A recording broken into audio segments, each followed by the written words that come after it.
Hello ವೀಕ್ಷಕರೇ, ಎಲ್ಲರಿಗೂ ನಮಸ್ಕಾರ. ಭಾರತಿ ಕಿಚನ್ಗೆ ಸ್ವಾಗತ. ನಾನಿವತ್ತು ಡ್ರೈ ಗೋಬಿ ಮತ್ತು ಅದ್ರ ಜೊತೆಗೆ ಮಿಕ್ಸ್ ಮಾಡ್ಕೊಂಡು ತಿನ್ನೋದಕ್ಕೆ ಪುದೀನ ಚಟ್ನಿ ಮಾಡೋದನ್ನ ತೋರಿಸ್ತಾ ಇದ್ದೀನಿ.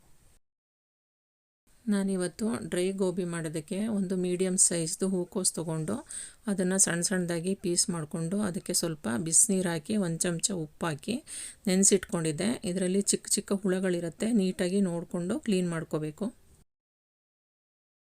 ನಾನಿಲ್ಲಿ ಗೋಬಿ ಬ್ಯಾಟರ್ ರೆಡಿ ಮಾಡ್ಕೊಳ್ಳೋದಕ್ಕೆ 1 ಕಪ್ಪು ಕಾರ್ನ್ಫ್ಲೋರ್ ತೊಗೊಂಡಿದ್ದೀನಿ.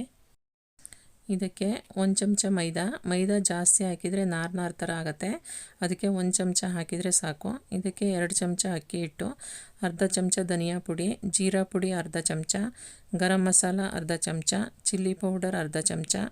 ಖಾರ ಸ್ವಲ್ಪ ಜಾಸ್ತಿ ಬೇಕು ಅಂದರೆ ನಿಮ್ಮ ಟೇಸ್ಟಿಗೆ ಅನುಗುಣವಾಗಿ ಹಾಕ್ಕೊಳ್ಳಿ.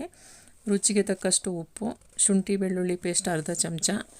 ಎಲ್ಲ ಇಂಗ್ರೀಡಿಯೆಂಟು ಹಾಕಿದ ಮೇಲೆ ಒಂದು ಸಲ ಚೆನ್ನಾಗಿ ಮಿಕ್ಸ್ ಮಾಡ್ಕೊಳ್ಳಿ. ಇದಕ್ಕೆ ಸ್ವಲ್ಪನೇ ನೀರು ಹಾಕ್ಕೊಂಡು ಬಜ್ಜಿ ಬೋಂಡ ಹಿಟ್ಟಿಗಿಂತ ಸ್ವಲ್ಪ ಗಟ್ಟಿ ಇರಬೇಕು. ಇದಕ್ಕೆ ಮೊದಲೇ ಪೀಸ್ ಮಾಡಿಟ್ಕೊಂಡಿರೋ ಹೂಕೋಸನ್ನ ಮಿಕ್ಸ್ ಮಾಡ್ಕೋಬೇಕು. ಇಲ್ಲಿ ನಾನು ಮಿಕ್ಸ್ ಮಾಡಿರೋ ಹಿಟ್ಟು ಸ್ವಲ್ಪ ನೀರು ಥರ ಆಗಿತ್ತು, ಅದಕ್ಕೆ ಮತ್ತೆ 1 ಸ್ಪೂನ್ ಅಕ್ಕಿ ಹಿಟ್ಟು ಮತ್ತು 2 ಸ್ಪೂನ್ ಕಾರ್ನ್ಫ್ಲೋರ್ ಹಾಕಿ ಮತ್ತೆ ಮಿಕ್ಸ್ ಮಾಡ್ಕೋತಾ ಇದ್ದೀನಿ. ಹಿಟ್ಟು ಈ ಥರ ಇರಬೇಕು, ಎಲ್ಲ ಹೂಕೋಸಿನ ಪೀಸ್ಗೂ ಅಂಟ್ಕೋಬೇಕು. ಹಿಟ್ಟು ಈ ಥರ ಗಟ್ಟಿ ಇರಬೇಕು.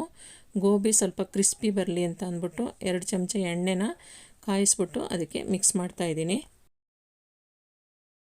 ನಾನಿಲ್ಲಿ ಅರ್ಧ ಲೀಟ್ರ್ ಎಣ್ಣೆ ಮೊದಲೇ ಕಾಯಕ್ಕೆ ಇಟ್ಕೊಂಡಿದ್ದೆ. ಎಣ್ಣೆ ಕಾದಿದೆ, ಕಾಯಿಸಿಟ್ಕೊಂಡಿರೋ ಗೋಬಿ ಒಂದೊಂದೇ ಹಾಕ್ತಾಯಿದ್ದೀನಿ. ಉರಿನ ಒಂದು ಮೀಡಿಯಮ್ ಆಗಿ ಇಟ್ಕೊಳ್ಳಿ. ಸ್ವಲ್ಪ ಬೆಂದ ಮೇಲೆ ಒಂದು ಸಲ ಮಗ್ಚಾಕಿ ಆಮೇಲೆ ಗೋಲ್ಡನ್ ಬ್ರೌನ್ ಬರೋ ತನಕ ಕರ್ಕೋಬೇಕು. ಈ ಥರ ಆದರೆ ಸಾಕು. ಇದನ್ನು ಒಂದು ಟಿಶ್ಯೂ ಪೇಪರ್ ಮೇಲೆ ಹಾಕ್ತಾ ಇದ್ದೀನಿ, ಎಕ್ಸ್ಟ್ರಾ ಆಯಿಲೆಲ್ಲ ಹೀರ್ಕೊಳ್ಳಿ ಅಂತ. ಈಗ ಗೋಬಿ ರೆಡಿ ಆಯಿತು. ಇದಕ್ಕೆ ಒಂದು ಪುದೀನ ಚಟ್ನಿ ರೆಡಿ ಮಾಡ್ಕೋಬೇಕು.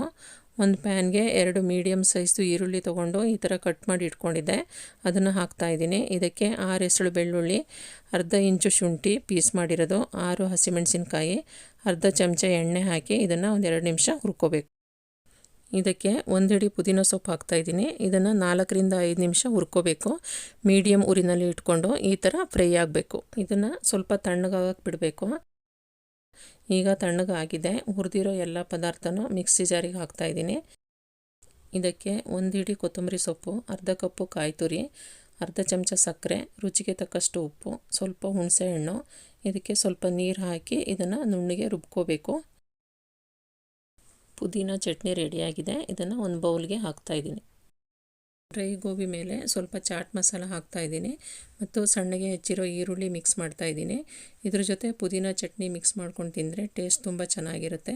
ಈ ಥರ ಒಂದು ಸಲ ನೀವು ಮಾಡಿ ನೋಡಿ. ಈ ವಿಡಿಯೋ ನಿಮಗೆ ಇಷ್ಟ ಆಗಿದರೆ ಲೈಕ್ ಮಾಡಿ, ಶೇರ್ ಮಾಡಿ, ಸಬ್ಸ್ಕ್ರೈಬ್ ಮಾಡಿ. ಈ ವಿಡಿಯೋ ನೋಡಿದ್ದಕ್ಕಾಗಿ ಧನ್ಯವಾದಗಳು.